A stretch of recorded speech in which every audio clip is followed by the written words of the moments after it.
na hii nchi hata ikiwezekana ibadilishwe kutoka kuwa Kenya iitwe Raila Odinga. Hii nchi sasa ibadilishwe kwa sababu amekuwa kiunganisha hii nchi.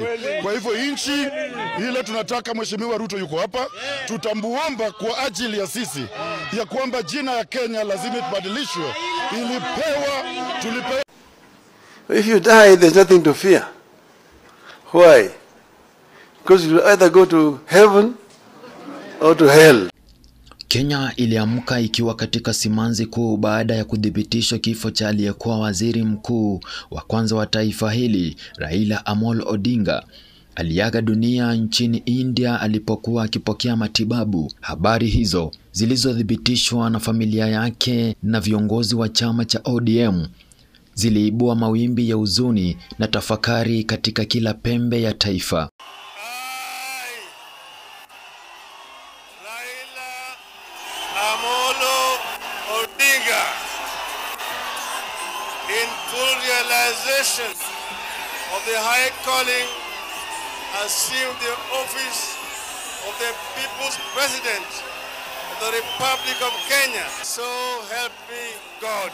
Katika mitaa ya Kisumu, bendera zilipepea nusu mlingoti, wazee walinyamaza, vijana walishika vichwa na taifa likakumbuka safari ya mwanasiasa ambaye jina lake limekuwa sawia na historia ya mapambano ya taifa la Kenya. Hii ni taarifa ambayo imetupata, hatukuwa tunatarajia kitu kama hiyo. Sisi kama wananchi wa Kenya tulikuwa tunatarajia baba anaingia nchini leo hii akirudi kutoka pale ng'ambo, lakini tunasema Mungu anajua ni kwa nini amefanya hii imekuwa.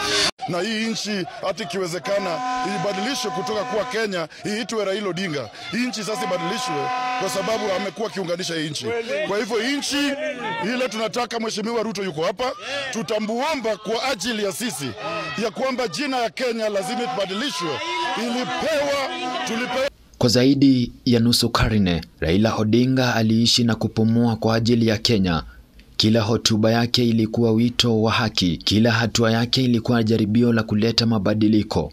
Alikuwa mwanasiasa ambaye hakuchoka kusimama upande wa wananchi, iwe ni wakati wa mageuzi ya katiba, vita dhidi ya ufisadi au utetezi wa demokrasia.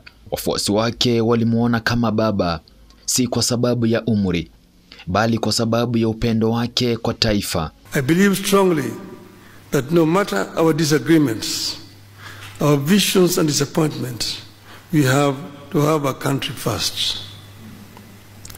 We may hold as lofty visions,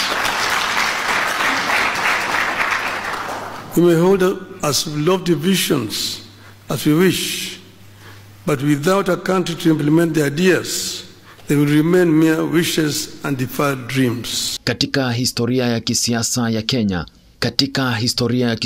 Kenya, hakuna jina lililotajwa sana katika harakati ya upinzani kama la Raila.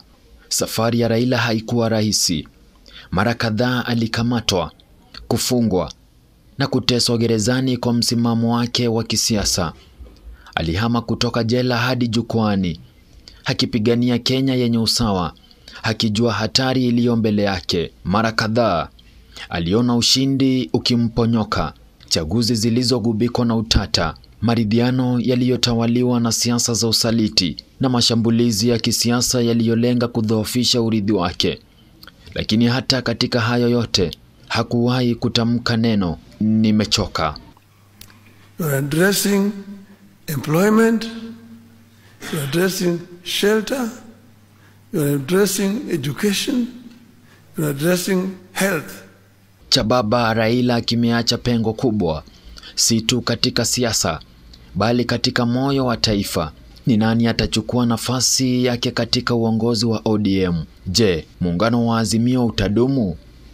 Na zaidi ya yote, je, taifa litadumisha maono aliyopigania? Kwa wengi, Raila alikuwa daraja kati ya vizazi, kati ya historia ya ukombozi na ndoto ya Kenya mpya. Kifo chake kinatoa changamoto kwa wanasiasa wa sasa. Je, wataendeleza maadili ya uadilifu, upendo wa taifa na udhubutu aliouonyesha? Kifo cha kiongozi huyu mashuhuri Raila Odinga si mwisho wa simulizi, bali ni mwanzo wa urithi mpya. Katika mioyo ya wananchi aliyowatetea, katika katiba aliyosaidia kuandika, na katika historia ya taifa hili, jina lake litaendelea kusikika. Kenya imempoteza mwana, kini historia imepata shujaa wa milele. Shujaa ni nani? Raila Amolo Odinga. Tutaishi kukumbuka. Mwenyezi Mungu ailaze roho yake mahala pema peponi. Kumbuka, hii ni Equalizer KE Media. Jina langu ni Kelvin Monene.